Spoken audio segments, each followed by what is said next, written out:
Hello everyone, इस video में हम स्क्वायर ऑफ अपोजिशन के थर्ड रिलेशन सब कंट्रेरी के बारे में डिटेल में स्टडी करेंगे।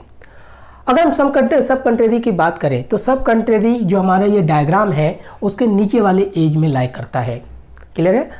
और इसी एज से हम काफ़ी सारे थ्योरेटिकल पॉइंट ऑफ व्यू से काफ़ी सारे टर्म्स हम निकाल सकते हैं। वो कैसे? तो देखिएगा, हमें पता है कि इस डायग्राम में सब कंट्री नीचे वाले एज में लाई करता है, तो इससे आप देखेंगे कितनी बातें निकाल सकते हैं।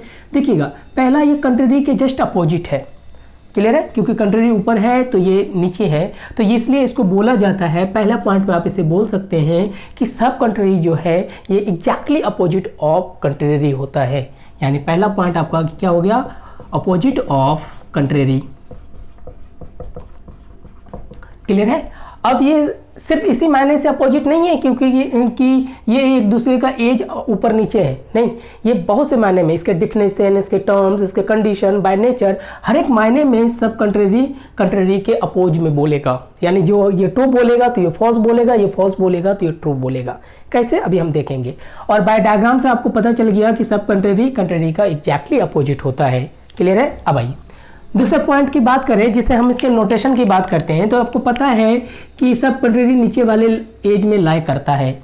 और ये किनके बीच है? आई और ओ के बीच। तो यही इसका नोटेशन है कि सब कंट्रेरी आई और ओ के बीच लाई करता है। ये काफ़ी इंपॉर्टेंट है। जहाँ कंट्रेरी ए और ई के बीच लाई करता था, सब कंट्रेरी हमारा आई और ओ के बीच लाई करेगा। अब देखिएगा, अगर मैं इसके टर्म्स को लिखूँ, इसको डिफाइन करूँ, तो आई किसको रिप्रेजेंट करता है? सम को। ऑल्दो मैंने कॉन्सेप्ट ऑफ प्रीपोजिशन को पहले ही क्लास में बता रखा है, वहां से भी आप इसे देख सकते हैं। आई सम को रिप्रेजेंट करता है, ओ आपको सम नॉट को। तो इससे आप क्या बोल सकते हैं कि अगर हमारा क्वेश्चन सम का है तो आंसर का पार्ट हमारा सम नॉट के स्टेटमेंट से जाएगा या फिर प्रोपोजिशन से जाएगा। क्लियर है? ये तो नोटेशन हमें ये बताता है कि प्रोपोजिशन का क्वेश्चन का प्रोपोजिशन क्या है, आंसर का प्रोपोजिशन क्या है, तो नोटेशन हमें ये बता देता है। लेकिन आपको पता है कि स्क्वायर और अपोजिशन में जब तक नेचर ना हो, ट्रू और फॉल्स की कहानी ना हो, तब तक सिर्फ नोटेशन अकेला काम नहीं करता। अब ये ट्रू और फॉल्स क्या होगा अभी देखेंगे। अगर थर्ड पॉइंट की बात करें तो जरा ध्यान से देखिएगा, ये सारे थ्योरेटिकल पॉइंट ऑफ व्यू से काफ़ी इंपॉर्टेंट है। आपको पता है कि आई जो सम होता है, इसको मैंने पर्टिकुलर अफर्मेटिव बोला था। हमारे पास नेचर के अकॉर्डिंग इनडायरेक्टली स्टेटमेंट जो ए ई आई ओ है, इसको मैंने 4 टर्म्स में बोला था, जैसे कि ये यूनिवर्सल अफर्मेटिव है, ये यूनिवर्सल नेगेटिव है, इसे पर्टिकुलर अफर्मेटिव और इसे पर्टिकुलर नेगेटिव कहते हैं। तो इस डायग्राम से देख के आपको क्या लग रहा है कि सब कंट्रेरी जो है ये दो प्रोपोजिशन जो कि पर्टिकुलर के बीच लाई करता है। अगर मैं नेचर के अकॉर्डिंग जाऊँ तो आप बोल सकते हैं कि सब contrary lie between the particular. अब यहाँ पर्टिकुलर है, अगर अफर्मेटिव कहता है तो आप लिख दीजिए, आप चाहो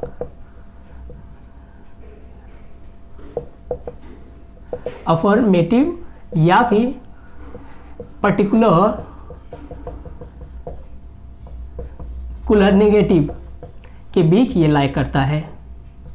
क्लियर है? तो ये चीज़ें हमें पता चल गया। तो ये तीनों बातों को आपको ध्यान में रखना है कि सब कंट्री के रिगार्डिंग क्या होता है कि ये आई और ओ के बीच लगता है। पर्टिकुलर आपको कभी कभी ये भी बोल दिया जाता है कि बताइए कि कौन सा रिलेशन पर्टिकुलर प्रोपोजिशन के बीच लगता है। तो ये चीज़ें ध्यान में लेके चलना है क्योंकि ऐसे क्वेश्चन पूछे गए हुए हैं। तो हमारे थ्योरेटिकल पॉइंट ऑफ व्यू से ये तीनों पॉइंट हमारे लिए काफ़ी इंपॉर्टेंट है। अब आइए, अब मैं इसके डिफिनेशन की बात करूँ तो ज़्यादा ध्यान से देखिएगा, चूँकि ये कंट्रेरी का एग्जैक्टली अपोजिट है, तो यहाँ पे मैं कंट्रेरी को साथ में लेके आपको इन दोनों का डिफिनेशन बताऊँगा जो आपके समझ में काफ़ी अच्छी तरह से आने वाली है। देखिएगा, अगर मैं कंट्रेरी की बात करूं तो कंट्रेरी में आपको पता था कि ये बोला था कंट्रेरी कि two proposition can not be true together. कहने का मतलब अगर मैं यहाँ पे प्रभास आ रहा हूँ, मेरे साथ मेरे जैसा और एक खड़ा है, तो कंट्रेरी कहता है, ये रूल ऑफ नेचर को मानता है कि एक इंसान अगर मैं रियल में प्रभास आ रहा हूँ तो सेकंड वाला प्रभास आर्या नहीं हो सकता है, भले वो क्लोन होगा, लेकिन दोनों एक साथ ट्रू नहीं हो सकता है। लेकिन सब कंट्रेरी रूल्स ऑफ नेचर को नहीं मानता, वो इस चीज को अपोज करता है। जहां ये कहता है both can not be true together, मेरे जैसा दूसरा खड़ा है तो दोनों एक साथ सही नहीं हो सकता, वही चीज सब कंट्री कहता है कि नहीं, ऐसा पॉसिबल है क्योंकि दुनिया बहुत बड़ी है। अगर मैं यहाँ पे हूँ तो मेरे जैसा कहीं पे आप बोलते हैं कि नहीं सर मेरे जैसा कोई और भी है जो हुबहू मेरी जैसे हरकतें करता है, सारी टर्म्स मेरे जैसे करता है, तो उस चीज़ को सब कंट्रेरी कहता है कि दोनों एक साथ सही हो सकते हैं। क्लियर है, यानी ये रूल्स ऑफ नेचर को नहीं मानता, इसलिए इसका जस्ट अपोजिट डिफिनेशन दे देता है, और pairs of proposition both can be true together. बात समझ, इसलिए इस मायने से भी, यानी डिफिनेशन के मायने से भी सब कंट्री कंट्री से अपोजिट होता है। क्लियर है, ये बोलता है both can not be true together, ये कहता है कि both can be true together, यानी मैं खड़ा हूं तो सामने मेरे से खड़ा है तो आप उसे भी सही मानेंगे, भले क्लोन है तो क्या हुआ, आप उसे सही मानेंगे। तो इस डिफिनेशन से आप एक्सप्लेन क्या कर सकते हैं, फर्दर एक्सप्लेनेशन इसका क्या दे सकते हैं कि दोनों एक साथ ट्रू है, तो अब जाहिर सी बात है both can not be false together, यही तो बात बोलेंगे। अगर अब मैं हूं और मेरे जैसा एक और है, अगर मैं दोनों सही हूं तो ये तो बात सिंपल सी है कि दोनों एक साथ गलत नहीं हो सकते। जहां पे ये कहता था दोनों एक साथ मैं सही नहीं हो सकता, तो दोनों एक साथ गलत जरूर हो सकता हूं, लेकिन इसका अपोज कर देता है, ये कहता है कि आप दोनों को सही मानेंगे एक साथ। अगर मेरे जैसा कोई है तो उसे भी आप सही मानेंगे, क्योंकि दुनिया बड़ी है, मेरे जैसा कोई और भी हो सकता है, इसी को सब कंट्री कहते हैं। अब इसी का एक्सप्लेनेशन हमने दिया, both can not be false together. ये टर्म्स को जरूर ध्यान में रखिएगा, क्योंकि हमारे जो क्वेश्चंस आते हैं तो इन दोनों को टर्म्स को मैच करके दे, यानी कि दोनों को ऐड करके देते हैं। तो क्लियर है, तो इसका डिफिनेशन हो हमारे सब कंट्री देखा कि दोनों एक साथ ट्रू हो सकते हैं, लेकिन दोनों एक साथ कभी गलत नहीं हो सकते। समझ में आया? अब आइए, अब मैं इसके नेचर की बात करूं। नेचर आपको पता है कि हमारे पास क्वेश्चन में दो प्रोपोजिशन होता है, पहला, और इसका ये क्वेश्चन का पार्ट होता है, और दूसरा प्रोपोजिशन 2 होता है जो हमारे आंसर का पार्ट होता है, जिसे हमें ढूंढना होता है। तो अब पहला प्रोपोजिशन क्या है, वो नोटेशन डिसाइड करेगा, और दूसरा प्रोपोजिशन क्या होगा, वो नोटेशन डिसाइड करेगा। लेकिन नेचर क्या होगा, वो ये वाला टर्म से डिसाइड करेगा। नेचर कहने का मतलब कि अगर अब कहता है कि अगर पहला वाला स्टेटमेंट को मैं ट्रू ले लूँ, सॉरी फॉल्स ले लूँ, तो बताइए कि सेकंड वाला क्या होगा। तो इसको कंट्रेरी के साथ समझते हैं। कंट्रेरी क्या कहता है, if first proposition is true, यानी मैं ट्रू हूं तो सेकंड मस्ट बी फॉल्स, ये सेकंड वाला फॉल्स होगा। लेकिन सब कंट्रेरी आपको पता है ये अपोजिट काम करता है, तो इसका उल्टा कर देगा कि अगर पहला प्रोपोजिशन फॉल्स है तो सेकंड मस्ट बी ट्रू हो जाएगा, ये हमारा आंसर हो जाएगा। क्लियर है? अब आइए, सेकंड वाला कहता है if first proposition is false, यानी जहां फॉल्स है वहां आप ट्रू लिख दीजिए। अपोजिट कहने का मतलब यही था कि आप ट्रू तो मैं फॉल्स तो आप ट्रू, इसी को आप अपोजिट कहते हैं। तो यहाँ पे देखिएगा ये क्या कहता है, if first proposition is true, यानी अगर मैं पहले वाले को ट्रू ले लूँ तो कहता है सेकंड विल बी अनडिफाइंड या फिर डाउटफुल। क्लियर है? अब देखिएगा दोनों में डिफरेंस क्या है। जहाँ पे पहला कंट्रेरी के केस में ये ट्रू होता था तो सेकंड को हम फॉल्स बोल देते थे, लेकिन इस केस में अगर पहला ट्रू है तो वो डाउटफुल हो जाता।